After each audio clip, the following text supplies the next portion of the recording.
Hello everyone. Good morning, good evening. So today we are going to discuss some of the important questions recently asked in the exam.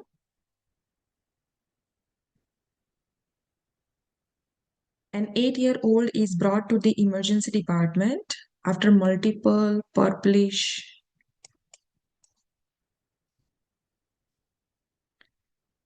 red spots appeared on the skin over the past 24 hours. The spots are non-blanching and concentrated on the lower legs and arms. The child reports feeling a little tired but denies any fever, headache, or neck stiffness. The immunization record shows that the child is due for an MMR booster today. Vital signs are within normal limit for the range. And there are two questions given here. The one is which lab test should the nurse anticipate as priority? And based on this presentation, the nurse should suspect what?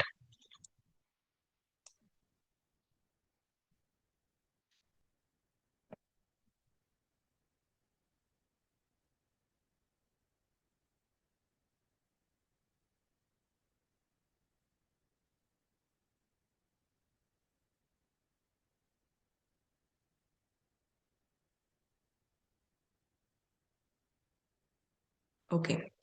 So an 8-year-old is brought to the emergency department after multiple purplish red spots. Now you can see here the hint. The child is or the patient is 8-year-old. Okay. And patient is presenting with purplish red spots. Purplish red spots appeared on the skin over past 24 hours. That means all of a sudden, if purplish red spots appears, this can be related to purpura.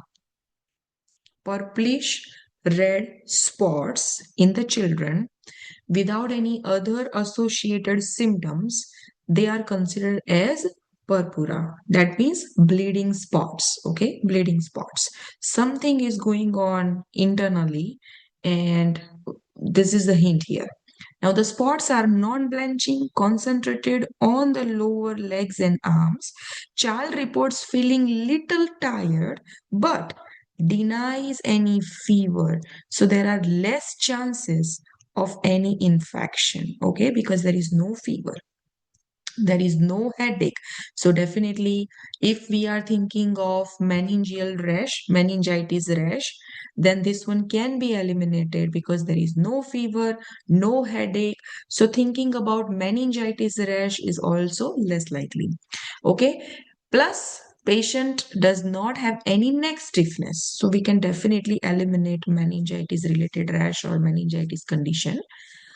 Also, there is one more hint. The immunization record shows the child is due for an MMR booster today. Okay, so previous immunization is done, but today he is due for MMR. Vital signs are all within normal range. That means temperature is normal, pulse is normal, respiration is normal, blood pressure is fine, everything looks fine. So now if you think one more time, the problem is only with purplish red spots. Okay, anytime in the children, if there are purplish red spots present, that can be considered with purpura. Okay, so now what lab should the nurse anticipate as the priority? See, looking at the information in the question, we do not have any doubt about the infection. Okay. So, WBC count check is not going to be much helpful. Okay. Because your patient is asymptomatic for infection. Eliminate that. Look at the C, erythrocyte sedimentation rate. So ESR can go up in inflammation, but we cannot say that what kind of condition might be going on. When someone who has autoimmune disease, we can definitely do ESR to see if there is any chronic inflammation is going on or not. So ESR give us information about the inflammation, but it's very non-specific. It cannot give us like information that what might be going on with the patient. Okay, so we can also eliminate this because it is not going to help us with finding out with any bleeding related problems. varicella titer. Now, some of you might be thinking about the chicken pox or something, some kind of viral infection. But if you are thinking of chicken pox in the childhood, then child will be presenting with vesicles. Okay, vesicles. So here there are no vesicles. Vesicles means, you understand, right? The fluid-filled blisters. So there are no fluid-filled blisters present here. Okay, it's just that purplish red spots present. So varicella titer is also not going to be helpful. Okay, and child is of 8 year old, so we can assume that child might have taken varicella vaccine. And if that is not the case, we can still, follow up with that titer. But right now, these are not the vesicles, these are not the symptoms of chicken pox. So we can eliminate that. Now, if you choose platelet count check, then definitely we can have some information. If platelet counts are low, and if that is causing this purplish red spots, we can have connection. The patient might be having some kind of, bleeding disorder going on. And so correct answer is going to be platelet here. I'll give you more information. Hold on. But this is how you can use the elimination technique and choose your answer. Okay. Now, second question is based on this presentation, the nurse should suspect what? Now, influenza, we are not suspecting. Why? Because there is no fever, no headache, no body ache, nothing. So this is definitely not the influenza. Chickenpox, if we think about, there are no vesicles, and vesicles will be generalized, it will be present generalized. That means from head to toe, it can be present anywhere. So we are not suspecting this. Meningitis, definitely we can eliminate because there is no neck stiffness, no fever, no headache, right? So now we are left with this thrombocytopenia. Immune thrombocytopenic purpura. Thrombocytopenic purpura. So correct answer is going to be, for the first question, platelet count. Second question, thrombocytopenia we are going to suspect, meaning thrombocytopenic purpura. So let's read some of the information here. Petechia, whatever you want to pronounce, petechia or purpura in children. So cause, how, why that happened, we don't know. It's idiopathic. Okay, cause is unknown. What you need to remember, in children, anytime if they have purplish red spots that appears all of sudden, we can think of this idiopathic condition, that is idiopathic thromboplastic purpura. Okay, so we can think of ITP. So what is happening here? Platelet drops low. That means it decreases. Because of that, tiny blood vessels are leaking and skin shows flat, no elevated, flat, purple red spots that do not turn white when pressed. That is called non-blanching. When you are pressing the rashes, spots, it does not turn white. That means they are not blanching. Okay, they are not blanching. If you read the question here, there was a hint. They are non-blanching spots. Okay, so platelet count, what happens? They drop, tiny blood vessels are leaking, and skin shows flat, purplish, red spot. They don't turn white while pressing. That means they are non-blanching. And classic setup, that means classic signs, child had viral illness or live vaccine, that is MMR, varicella, 1 to 4 weeks ago. Now has a sudden fatigue or bruising, otherwise acts fine, no fever, right? And this is the immune thrombocytopenic purpura, or you can also call it as idiopathic thrombocytopenic purpura. Now, what they are trying to say is, if child had any history of any viral illness in last, 1 to 4 week, and if child also might have taken, any vaccine, specifically MMR vaccine or varicella vaccine, after taking vaccine or after having any viral illness, if suddenly child develops any bruising, this kind of, spots, that can be related to immune or idiopathic thrombocytopenic purpura. But you understand there are no signs of any fever, no neck stiffness, nothing is going on, just the spots. Then you can think of this condition. Okay, so platelet counts are going to be low, and that helps us to confirm the diagnosis and understand the bleeding risk. What is a red flag? Please don't confuse with meningitis, because meningitis condition also has some rash, right? So child should have fever, child will be very, very sick, and this kind of purpura will be spreading so fast. Okay, and if that is the case, then that is called meningococcemia. That is, it is emergency. It is emergency. That is not the simple ITP, but that will be meningitis. Okay, so no fever, no body ache, no neck stiffness, and child does not look that sick. It's just that little bit tiredness is there.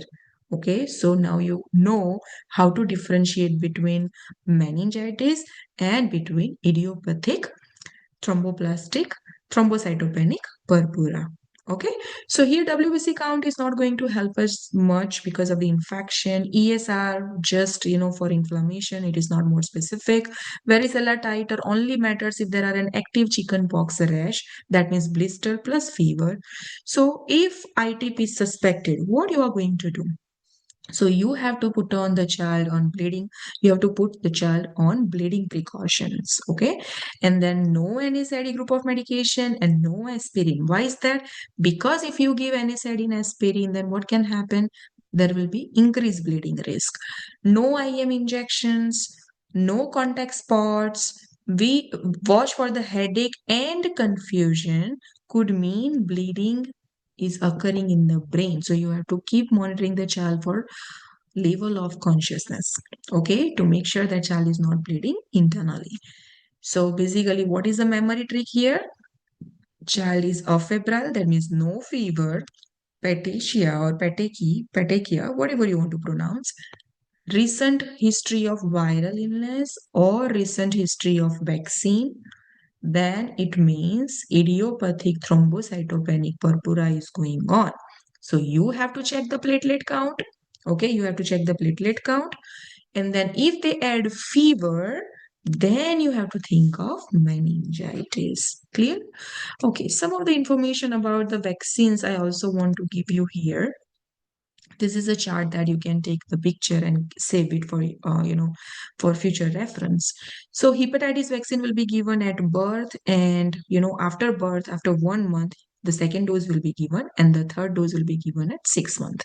So these are some vaccines, and these are the expected vaccines should be given to the child. And some of the information about live vaccines we cannot give to the children who have immunocompromised state, and some of the allergic related things you have to remember for your exam point of view. This is just for the reference. You can pause this video, take a picture or screenshot, and then you can save it. Okay, all right. Next is, an occupational health nurse is planning a workplace wellness fair for the factory employees. The nurse wants to include activities that specifically reflect secondary prevention. Which action should the nurse select? Secondary prevention. Which action should the nurse select?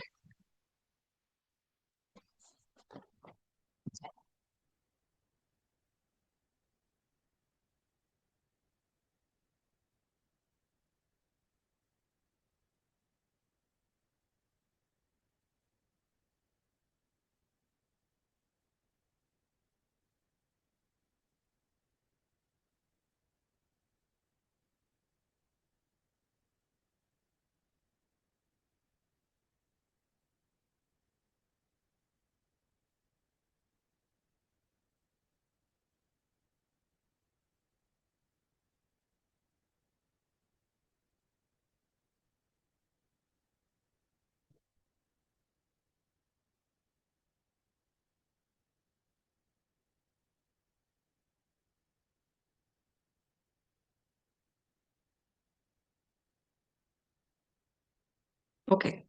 So in hemato-oncology chapter, we talked about the prevention, the level of prevention, primary prevention, secondary prevention, and tertiary prevention.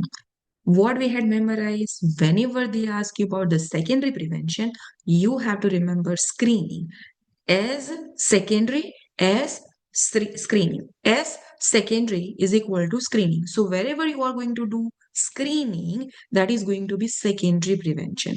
What is primary prevention? Primary prevention is something that before problem occurs. Okay, before problem occurs. So let's talk about some theory points, and then we'll come back to the answers. Okay, so level of prevention here, primary prevention. Okay, what is primary prevention? So primary prevention, you have to stop disease before it starts. That means, like, if you have to give education about the immunization, you are going to educate to the parents about getting their child or children vaccines on time. So that is before problem occurs, before disease occur. Second, you are teaching something about, diet, healthy diet, exercise. So that is for healthy individual, okay, healthy person. There is no problem, no other diagnosis, no hypertension, no cholesterol, but you are just giving education to decrease those problems or prevent those problems. That is called primary prevention. You are giving education to someone about the safety, like to the parents about, who have toddlers, who have preschooler. You are giving them education about the safety. You are giving education to the adolescent about that, car safe, about the driving, applying the seat belt, and you're making them aware about all the peer pressure and influences, the risk taking behavior, all those things, right, to prevent the problem, because you know that this group is at high risk of having all those problems like alcoholism, drug abuse, and smoking, all these things, because they have risk taking behavior, right, and also some peer influence. So that is before problem occurs. Smoking cessation, if someone right now, someone who is not smoking, you are just giving them education, or maybe someone who is smoking, right, to prevent further disease development, you are giving them education to stop smoking. That is before problem occurs. Okay, so prenatal vitamins you are giving to the mother, pregnant woman, to prevent any other deficiencies. Okay, so primary prevention is clear before problem occurs. Secondary prevention is when you are finding out about the problems. If someone who is coming after 50 years of age, or a new guideline says after 45 years of age, when someone who is coming to you, you are advising them to go for the colonoscopy to screen for the colon cancer. Right now, patient does not have any problem, but you want to find it out because this age group is at high risk of developing that cancer. Okay, so we are finding out something. We are trying to find out the problem. That is called secondary prevention. If you have organized one health fair and you are checking, all the people, like whoever is there in that community, you are checking the blood pressure of all those patients. So that is the screening. You are trying to find out the problem, who has high blood pressure issue. You are ordering memo, you are sending the patient for the mammogram. You are sending the patient for the mammogram for what? To find out about the breast cancer. They don't have any problem right now, but after certain age, as we know that there is increased risk of cancer, so we are screening them. So that is going to be secondary prevention. So mammogram, colonoscopy, this one, the tuberculosis test, blood pressure check, glucose check, lipid panel, pap smear, all these things are part of secondary prevention. Now, tertiary prevention is something after problem occurred. Problem is already established, and now you are giving education to the patient to to make their life easy, okay, to prevent other complications from that particular disease condition. So after problem is already diagnosed, you are giving education, or you are whatever interventions you are taking for that, like rehabilitation, you are sending this patient to the rehabilitation program. Okay, after diagnosis of the diabetes, you are educating the patient about diabetic diet, you are educating them about the food care. So all these things are part of tertiary prevention. So please do remember, primary prevention before problem occurs, tertiary prevention after problem occurs, secondary prevention finding out the problems. Okay, so now come to the answers here. The first one is offering free influenza vaccination to all employees. Offering to free influenza vaccine. So there is no problem right now. No problem is diagnosed. We are just giving offering vaccines to all employees. But our question is about the only secondary prevention. So this can be primary prevention because there is no diagnosis of the problem, but we are offering vaccines, influenza vaccine, to prevent the problem. Okay, so this is going to be primary. Conducting the cholesterol screening for employee over age 40. So this is going to be secondary prevention. That is our correct answer. Referring an employee with uncontrolled hypertension to a cardiac rehabilitation program. So we are referring this patient to somewhere. Cardiac rehabilitation referral. You are referring the patient. So that means problem is already diagnosed. And after that, you are referring this patient to rehab program. So you see here there is uncontrolled hypertension. That means problem is already diagnosed. And then you are referring an employee with uncontrolled hypertension to a cardiac rehab program. So this is going to be tertiary prevention. Tertiary prevention. Next, performing skin cancer check for the employee who work outdoors. Now, some of the occupations are outdoors, right? They have to work under the sun, in sun all the time. So because of that, their skin is exposed to UV rays, continuously, and there is a higher risk of getting, skin cancer. So performing skin cancer checks. Problem is not diagnosed yet, but you want to find it out. You want to find out the problems. You want to perform the skin cancer check for an employee who work outside. So this is going to be secondary prevention because we are finding out the problem. We are screening the patient for skin cancer. Okay. Next, teaching employees proper lifting techniques to prevent back injury. Teaching employees proper body mechanics or lifting techniques to prevent back injuries. So here, the lifting technique problem is not identified or diagnosed yet. We are just educating someone, okay, educating to someone to prevent the problem of what? Back injury. So this is going to be primary prevention, right? Problem is not identified yet, but we are we are educating someone to prevent that problem in the future. To prevent that problem in the future. Okay. Next, screening employees for the tuberculosis using PPD testing. So we don't know who is diagnosed with tuberculosis, but we are screening them to find out if someone who is positive or not, right? So this is going to be secondary prevention, secondary prevention. Next, providing diabetic foot care education to employee already diagnosed with the diabetes. This is going to be tertiary. So correct answers are cholesterol screening, skin cancer screening, and tuberculosis screening. Okay, easy? Okay, next.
Okay, ready? So 62-year-old client is admitted to the ICU. Okay, what is the age of the patient? 62-year-old client admitted to the ICU following large volume paracentesis. Okay, following large volume paracentesis. That means patient is diagnosed with ascites and he has undergone paracentesis. Now, as per the theory point, when we discuss about the paracentesis, we always give focus on the blood pressure, because whenever from our body, when you remove the large amount of fluid, what happens is there will be vasodilation. With vasodilation, blood pressure drops. So that patient is at high risk of fluid volume deficit, and definitely the blood pressure drops, that is hypotension, and that is also the problem after paracentesis. So in paracentesis they are saying that the large volume is removed, right? Large volume paracentesis for the TENS ascites. 30 minutes later the client become unresponsive. So procedure was done 30 minutes before, right? And after 30 minutes patient became unresponsive. Okay, now what is going on here? Cardiac monitor shows that the sinus rhythm is at rate of 58. So read this sentence one more time. Nurse notes that the cardiac monitor displays sinus rhythm. Rhythm is there. Sinus rhythm. But what is the rate? 58 per minute. Okay, so basically sinus bradycardia is going on. What is going on? Sinus bradycardia. Again, sinus bradycardia is symptomatic. Your patient became unresponsive. So as per the theory, as per the theory, EKG when we talked about, so we had sinus bradycardia, we discussed. And what was the treatment for the sinus bradycardia? If your patient is symptomatic, then only we think about the treatment. If your patient is not symptomatic, then we do not give the treatment. Okay. So if your patient is symptomatic for the sinus bradycardia, what do? You give atropine to increase the heart rate, right? So those theory points are there in our mind. Now read the next sentence. But the carotid and femoral pulse are absent. So there is rhythm. There is rhythm, but there is no pulse present. No pulse present. Until now, it is clear. Sinus bradycardia is there. Rhythm is there. Sinus rhythm is there. But the problem is there is no pulse present. No carotid pulse found and no femoral pulse is palpated. Okay, now, no spontaneous respiration. That means patient is not breathing. Pulse ox fails to obtain reading, that means no oxygen saturation, that means the blood is not carrying any oxygen to the vital organs. Okay, so you're not able to find out the oxygen saturation. Which action reflects the nurse's correct interpretation and immediate priority?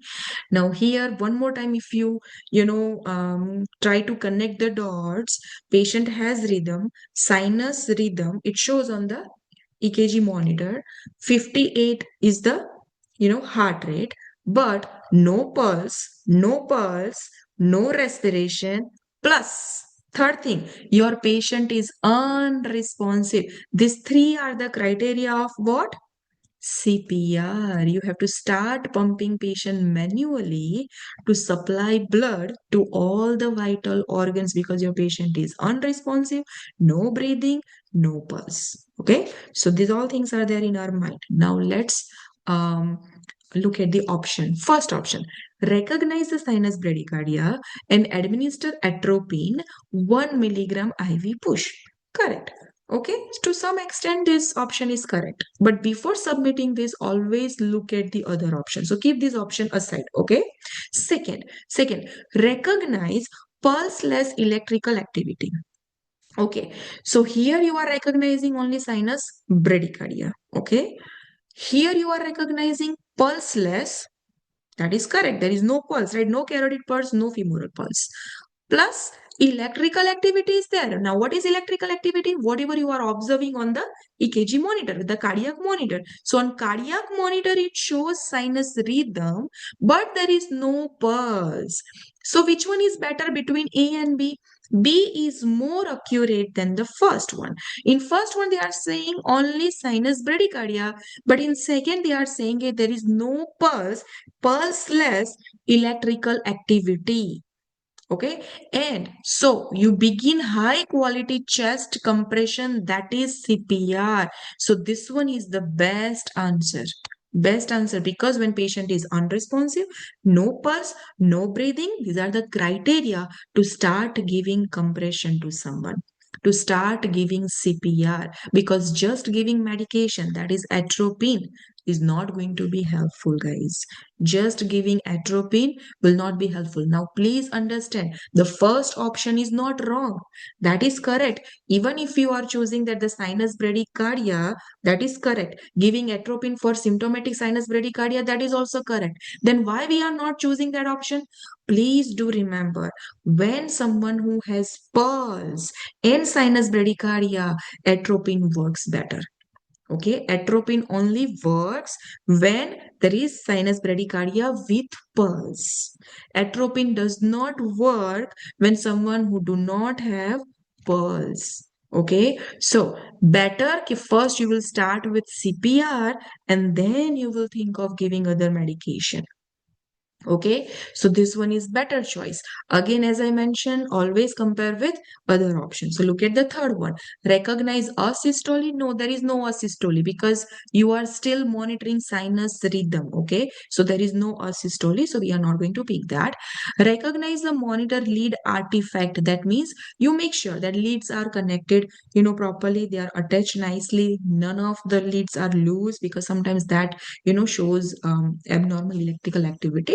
So you check that, you reconnect the leads, and then reassess the pulse in 2 minutes.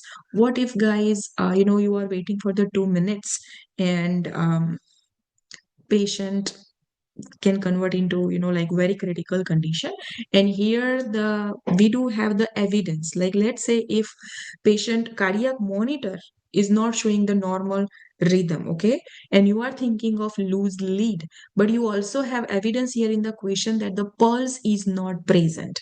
Okay, pulse is not present. If this is artifact, that means it is only because of loose leads, then you definitely observe the pulse in the patient. So patient pulse is there, only the thing because the leads are loose, you are seeing this abnormal activity on the cardiac monitor. But here, pulse is not there. That means you have evidence that it is not just because of or it is not because of loose lead. Some actual problem is going on.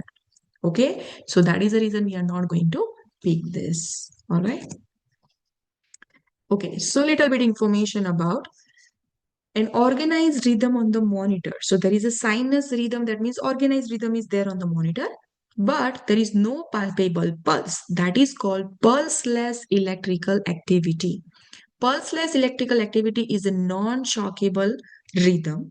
The treatment is immediate, high quality CPR and epinephrine. You need CPR and epinephrine plus an aggressive hunt for the reversible cause. That means you have to find out what could be causing this problem. So we do have some H and T's. This one we have already discussed in cardiac chapter.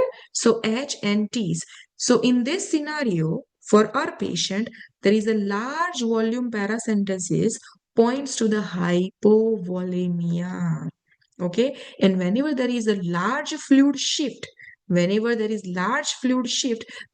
trigger the pulseless electrical activity. That can trigger pulseless electrical activity. So here the main problem is rapid volume shift. And so how you can treat that? By giving volume to the patient, by giving fluid to the patient, you can treat the problem. Okay, but immediate treatment is going to be CPR and epinephrine. All right, next.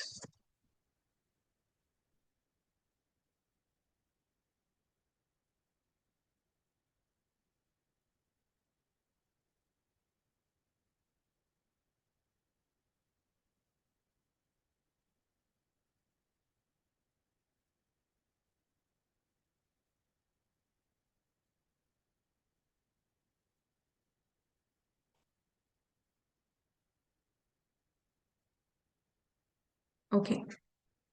78-year-old man. Okay, so patient is older. 78, patient is older patient. All right. Patient who is in long-term care facility was oriented, cheerful, and ambulating independently at baseline. That means he's fully oriented, cheerful, talking, right? Cheerful, happy, ambulating independently. That means he's walking here and there by himself. Now, this morning, staff find him agitated. Okay, they found him agitated. So that means he was agitated. Plus, he was picking at his blankets, unable to state the year or his location. That means when we ask three questions for the orientation: where are you right now, what is your name, what day and year it is, right? So he was not able to tell to the nurse that what year it is and what where is he right now. He was not able to say anything. So that means he is disoriented. Disoriented by two things. Okay, now he answered simple yes and no questions. He answered simple yes and no question, and his speech is clear with no slurring. That means, what is a slurred speech? So all of a sudden, if I goes like slurred speech, right? So there is no slurred speech. There is a one important hint here. Vital signs are normal, 37.1 degree, no cough, no dysuria reported. Finger stick is 98, that is normal blood glucose, right? Normal blood glucose. Which condition should the nurse suspect as the most likely cause? Okay, now all of you, please think about hypoglycemia. So when you are thinking about the hypoglycemia, but in the question they have given the normal glucose, also slurred speech is very important symptom of hypoglycemia. Slurred speech is very important symptom of hypoglycemia. Your patient does not have any slurred speech. So we can eliminate this option, right? Because glucose level is normal. Plus, in hypoglycemia, patient can be disoriented. It's not necessary that always there will be slurred speech. Patient can be disoriented. But if you see the other options, other findings, the glucose level, that is normal. So we can confirm that definitely not hypoglycemia. Look at the UTI. So can UTI can also, UTI is the infection. Okay, so patient can have UTI, but we are not sure. Keep this option aside. Okay, look at the first one first. Acute ischemic stroke.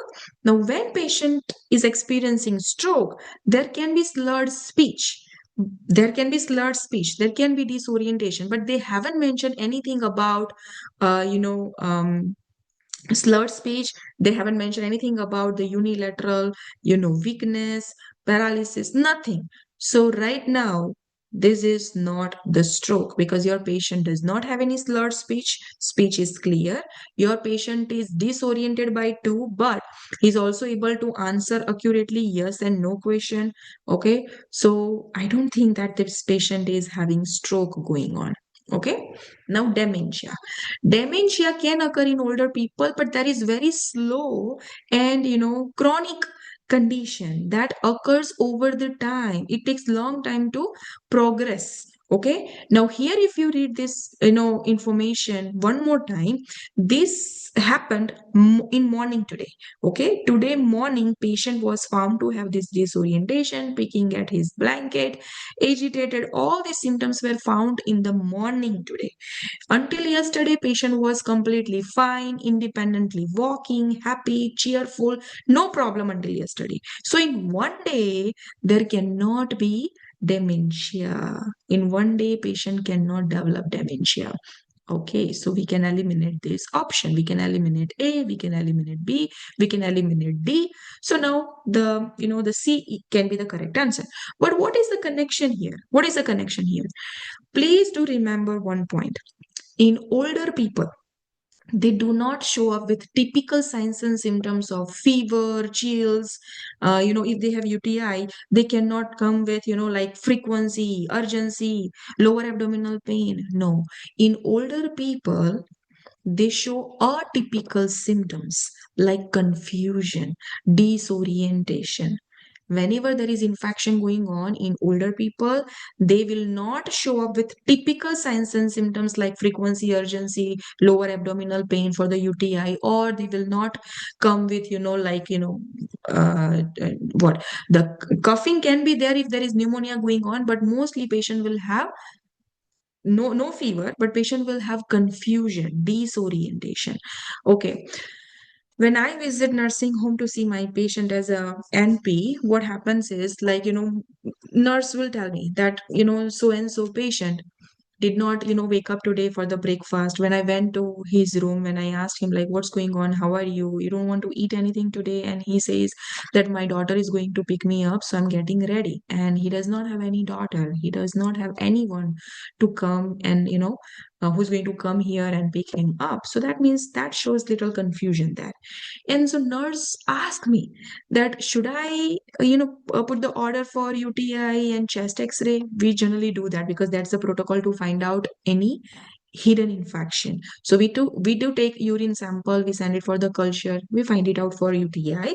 And second thing is we check for the chest X-ray. Why? To confirm any there is any pneumonia going on or not. So these two things are the protocol for us for the older people. So infection leading to confusion called as delirium. When delirium occurs acutely, suddenly, so that is different than the dementia. Dementia occurs over the time, delirium occurs all of sudden. Dementia is non-reversible condition, whereas delirium, if you treat the cause, it is reversible. Okay, so basically what is happening here, your patient is experiencing delirium because of some infection going on, that is UTI.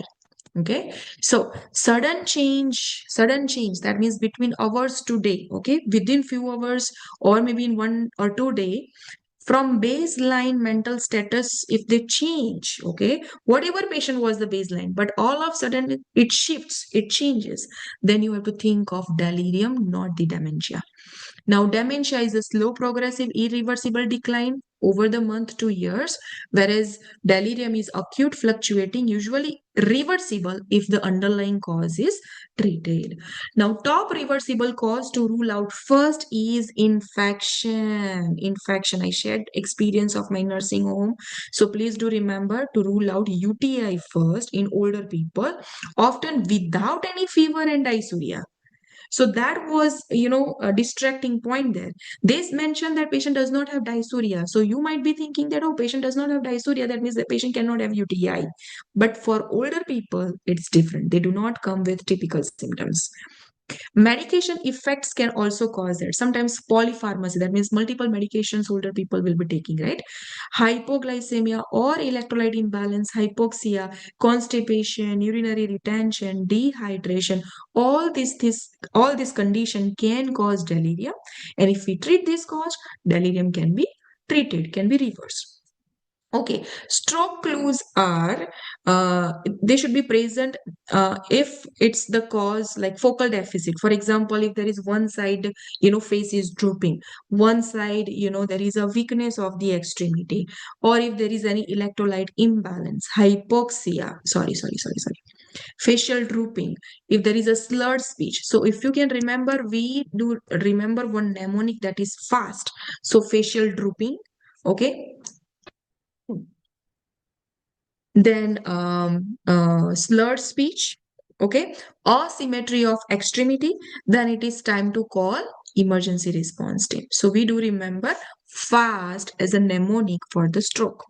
So unilateral weakness, if there is vision loss, so then we can think of stroke, but none of them are present here. So definitely it is not the stroke. Nursing priority when delirium is suspected, what you need to do, identify and treat the underlying cause first. Okay, so you start with urine analysis, do the culture, find out what is going on with the patient, you reorient the patient, ensure safety, avoid restraint and sedative that can worsen the confusion. So if your patient is already confused, don't give any sedative, okay, or stronger pain medication that um, change his level of consciousness. We don't want that, okay? And once you have the results, you start giving treatment to the patient with antibiotic or whatever the main cause is to treat the delirium. Okay, so sudden confusion in older people, you can think of any infection or you can think of delirium, and delirium can occur because of so many other things, okay? But when there is infection, older people will have altered mental status. Okay, whenever there is infection going on in older people, don't expect typical signs and symptoms like fever and chills. There can be confusion. All right.